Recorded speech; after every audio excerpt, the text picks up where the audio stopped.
Hi, I'm Nitya, your tutor at Nityaz Academy. Let's learn linear functions and graphs together, step by step. Every line on the SAT can be written as y equals mx plus b. The m is the slope, how steep the line is, measured as rise over run. The b is the y-intercept, the spot where the line crosses the y-axis, which is the value of y when x is 0. Get comfortable reading m and b straight off the equation, and graph questions become quick wins. If you're given 2 points, the slope is the change in y over the change in x, that's y2 minus y1, divided by x2 minus x1. A positive slope rises as you move right, a negative slope falls, and a slope of 0 is a flat horizontal line.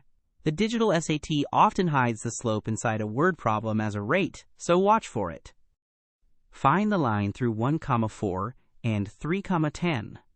Slope is 10 minus 4 over 3 minus 1, which is 6 over 2, equals 3. Now use y equals 3x plus b and plug in the point 1. 4. 4 equals 3 times 1 plus b, so b equals 1. The equation is y equals 3x plus 1. Plug the other point in to double check it works. Suppose a graph crosses the y-axis at 0, -2, so b is -2. It rises 4 units for every 1 unit right, so the slope is 4.